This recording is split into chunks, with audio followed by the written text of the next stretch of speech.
We feel that the interactive medium has an untapped potential to touch the feelings of the player. You have that connectivity, the fact that I'm actually in the world and participating in what's happening on the screen in front of me gives us some sort of advantage to make you feel connected with what's actually happening. At Naughty Dog, that's what we're trying to do, is pair story and gameplay together.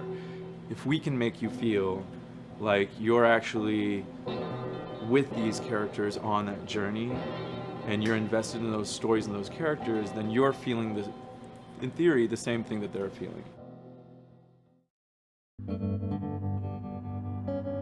Growing up, I didn't play a lot of video games outside of Nintendo and anything Sonic related, and my taste in them didn't really expand until the mid-2010s. Nowadays, I've played a lot of different games, and at this point, I'm willing to try anything. I remember one of the first games that got the ball rolling on my taste in them today was The Last of Us on the PlayStation 3. The truth is, I never got to play it when it came out because I was around 13 and my parents were very strict on what kind of games I could play, so getting a copy for myself was pretty much impossible. However, I was able to experience the game through a Let's Play, and the story was something I had never experienced before, let alone in video games. Sure, I may not have been able to judge it on a gameplay front, but the story of this game absolutely blew my fucking mind. It was insane to experience the roller coaster of emotions this game puts you through, and I so badly wanted to play it for myself. Except it took me like 6 years to actually play it. Yeah, I honestly don't know why, but I didn't buy the game until 2019. I can't remember why it took me that long. My dad was cool with me playing rated M games when I was like 16, I don't know. And even then, I didn't really play it until a few months later in early 2020, because I have this bad habit of buying games and letting them rot in my collection, still trying to work on it. But hey, I finally got to experience it for myself, and yeah, it's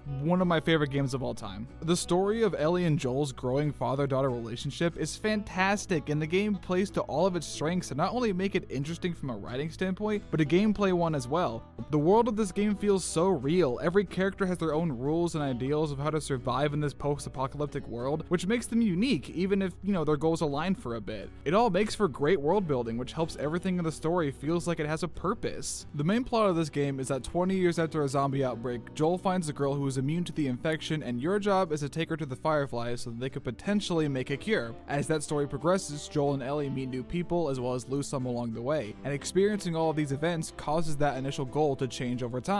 At first, Joel is very resistant on taking Ellie in the first place, let alone believing that she's immune. But as time goes on, their relationship starts to grow, and you see all of that. Rarely do we ever get off-screen development for these two, so you never lose interest or a connection because these writers pretty much put you in Joel's shoes, and that works for the story and the gameplay and makes them feel connected. It completely annihilates the ludonarrative dissonance problems that the Uncharted games had because Joel is a very selfish, protective, and violent person. You can be just as violent as he is in the cutscenes in the gameplay. There's a scene where he literally kills two guys after torturing them even though they gave him information that he needed, which makes him a very good third-person shooter candidate. Joel and Ellie's relationship is what makes this game stand out. There were plenty of zombie apocalypse stories being told before and after, but the fact that it was just done with two central characters and a fairly simple plot, it works really well, and I personally never get tired of them. I've replayed this game quite a few times now, and even though I knew when elements of the story were coming, I still felt so enthralled. I still get super emotional from Sarah's death all the way to the final moments of the game. The way the game is paced, nothing feels like it's dragging or going too fast. I know it can be difficult to write a well-paced story, but adding the fact that it's a game, I'm sure adds an even greater challenge. Hell, me writing YouTube videos can be hard because sometimes I have no idea how I want to pace out my thoughts. But as a lot of people know, Naughty Dog is pretty good at pacing out the gameplay and story excellently. The way the combat encounters are connected to the story works really well, whether it's Joel, Tess, and Ellie sneaking out of town, anytime you get past zombies or hunters, or all the way to the final combat encounters, it all feels like it has a purpose. So you never lose immersion or get confused about the character's motivations. It makes the overall narrative cohesive and entertaining. Each series of events takes the player through an emotional journey, and with what this game is trying to do,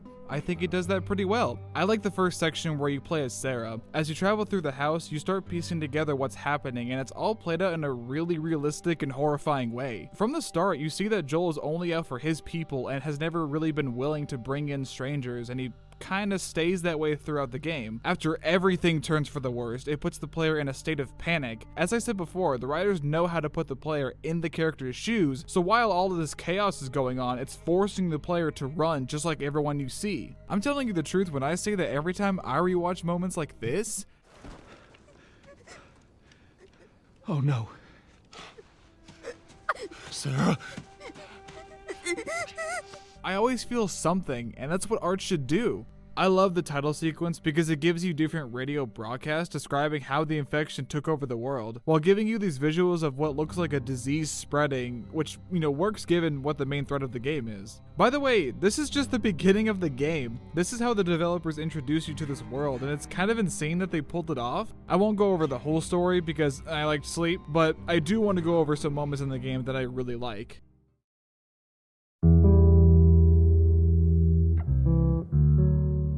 The first one I want to mention is a scene that plays after Joel and Ellie escape some soldiers through an abandoned subway. It's meant to show us Joel's rule of quickly moving on from the past and leaving it behind. Hey, look, about Tess. I don't even know what Here's how this thing's gonna play out. You don't bring up Tess. Ever. Matter of fact, we just keep our histories to ourselves. Yeah, it may not be the healthiest thing for one, but this is how he operates, and it's shown to us in a natural way. It may seem small, but it gives us some insight on his character. Another really good moment is one of the first cutscenes with Bill. It's fantastic and is a very good acting showcase for the game because you can tell that everyone is giving it their all. Ow! Stop! Son of a bitch! You done? Am I done?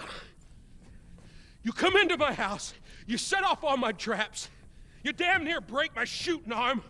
If you don't mind me going on a tangent for a bit, because voice acting is a very big passion of mine. You'd be surprised how easy it is to mess up with acting and writing, because not everyone is good at it. If you want natural dialogue in anything, you need good writers and actors to make anything sound natural, especially in a game like this where everything is set in the real world. So here you can tell how well everything is done by just watching the characters. Whatever favors you think I owe you ain't worth that much. Actually, Bill, they are. Well, it don't matter because I don't have a car that works. But there is one in this town. Parts. There are parts in this town. Meaning that you could fix one up.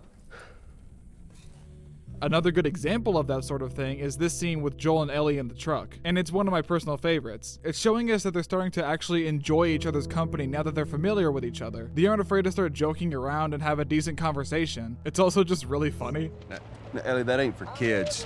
Whoa! How the hell would he even walk around with that thing? Get rid of that. I like the scene that plays not too long after where they're ambushed by the hunters, mainly because of this one line. Put your seatbelt on, Ellie. Well, what about the guy? He ain't even hurt. Joel knew this was a trap, and later in game he actually explains how. How did you know Know what? about the ambush? I've been on both sides. Oh, At this point in the story, Joel is still struggling to let Ellie in with how he responded to her saving his life in this scene, but later he tries to break that tension by letting her help and doing his best to show that he's sorry for getting upset with her. And just so we're clear about back there, it was either him or me. There's something beautiful about how these two are written. This is his way of thanking her, and it's where they start really bonding. I'm gonna fast forward a bit to my personal favorite moment of the game because of everything that has led up to it and just the raw emotion and acting talent. At this point, Ellie is tired of Joel not communicating with her and just wants to understand what he's so scared of. not her, you know. What? Maria told me about Sarah. Ellie? And You are treading on some mighty thin ice here. I'm sorry about your daughter, Joel, but I have lost people too. You have no idea what loss is.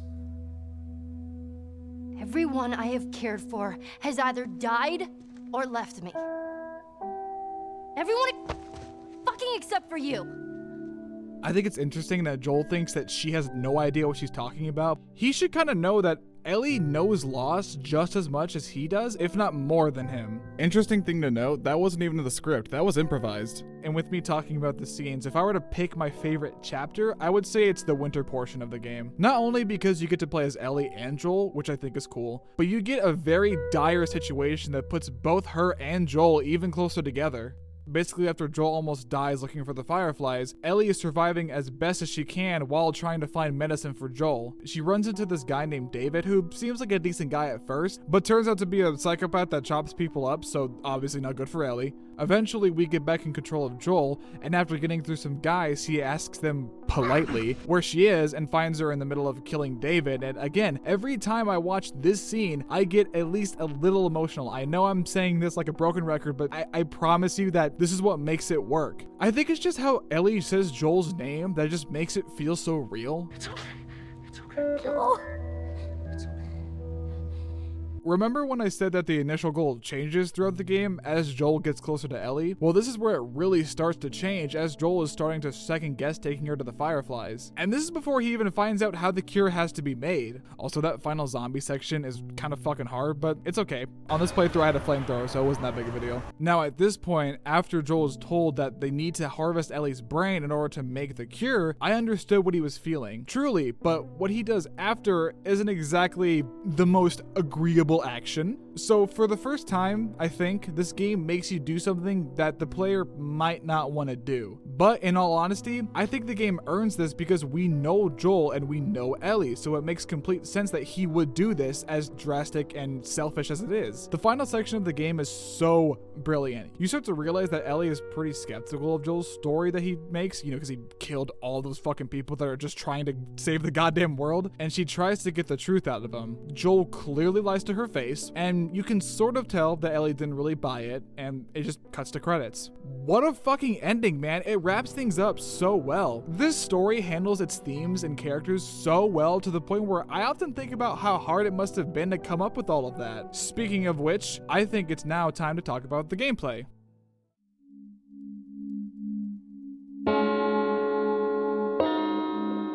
Now, with how I mentioned and showed you how well the story works, and that it's arguably the game's strongest asset, that doesn't mean that the gameplay is bad, or even mediocre. Every combat arena is very fun, and the gameplay loop of sneaking around zombies and flanking hunters is just really good, and also helps that the shooting mechanics are really fun. It's not always exciting all the time, but let me tell you, when I can pick up a 2x4 or a bat and just bonk a dude on the head with it, I get ecstatic, and it never fails to be satisfying to me. I like the UI a lot because it's quick, it's simple, and it doesn't really get in your way. And I will say, yeah, picking up ladders and looting stuff is not fun, I would say, but the way the game makes you connect with the characters and the world, it all feels purposeful because the characters you are playing as need to do it to move forward. I think one of my favorite things about the gameplay is listening to the characters talk. You get more development with Joel and Ellie as they talk about their experiences, and it's really interesting to listen to. One moment that I really like is towards the ending where we find the Fireflies. When Ellie's about to push the ladder, she sees a giraffe, and since you and Joel don't know what just happened, you have the urge to pick it up and find out what's happening. It's not done via a cutscene, you just know the usual ladder business by now, so this is the game's opportunity to kind of put you off guard, and I really think that's cool. Not in a bad way, but this game can be very stressful. Anytime I had to sneak around clickers, it becomes so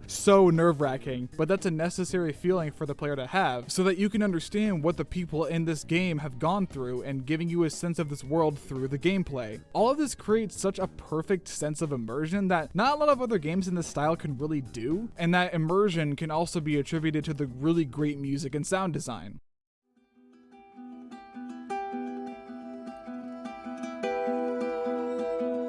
I think the music fits in every scene it's a part of so perfectly that I can't ever imagine swapping songs around. For example, the song that plays during Sarah's death evokes obviously sadness and hopelessness. I just think it really adds to the scene. It immediately makes you feel the same feeling that Joel has in this moment. There's also plenty of moments in the game that don't use music, which can be just as powerful. Tess's infection is a really good example. This is a scene where Tess knows she's infected, and that makes her realize that Ellie's immune story is true. This scene has some great acting, and you feel what's happening in the moment because there's no music. The only thing that appears is a creeping sound with what sounds like a flute of some sort. Granted, I by no means am an expert with music, but I know what feelings it can give me. Oh, Christ. Oops, right? Give me your arm. This was 3 weeks. I was bitten an hour ago, and it's already worse. This is fucking real, Joel. These creeping notes give me a sense of desperation that goes with Tess pleading Joel to take Ellie to the Fireflies, and it slowly creeps back out when the military enforcer guys, I think they're just soldiers, show up. The lead composer, Gustavo, really understands music and the power that it has. This was his first video game that he worked on, and despite that, he was able to bring in so much creativity and experimentation that it led to the soundtrack in this game being as unique as it is. This is a guy that has nothing but love and respect for music, and this game absolutely needed that. One thing that was fantastic from the very, very beginning was the freedom I had to try and to do whatever I felt could work, you know? Besides the music, the sound design of this game has so much attention to detail that it was pretty immersive at the time, and I argue still today. The general gun sounds are pretty nice, they all feel really impactful, and anytime I got a headshot, it felt so good. Also, anytime I hit someone with a melee weapon of any kind was way too fun to me. I mean, like, way too fun to me. I might have a problem. They used an old synthesizer to make the wind sounds, and I think learning that was such a neat thing. I love the making of video for this game just to see how all of the concepts were finalized and what ideas everyone had at Naughty Dog. Just seeing the concept art of the zombies and how they're able to make certain aspects of the game work is really cool, and it's stuff that I'm super passionate about. I can easily talk about this game forever. I could talk about how the AI behavior is actually pretty well done most of the time, or how lighting and color is used, or even the Ellie DLC, which I think is pretty cool. So I'll just leave it there. This game is famous for a reason. It won a ton of awards. People bought PS3s just to play this game despite it releasing months before the PS4. A lot of people, including myself, adore this game, and with the sort of recent reveal of the remake, it inspired me to make this video talking about why I love this game so much. And to give a little bit more detail, I am personally not that excited about the remake because, one, I think the original still holds up really well, and I feel like this is just too soon. And two, I'm just not a fan of how it looks visually, but that's just me. I think it's cool that it's coming to PC, and if you're excited about it, then all power to you. Regardless, this game plays to all of its strengths very well, and the story of Joel and Ellie will stick around with people forever. And knowing that I got to experience this as it was coming out, even though it was through a Let's Play, I just think that's super nice.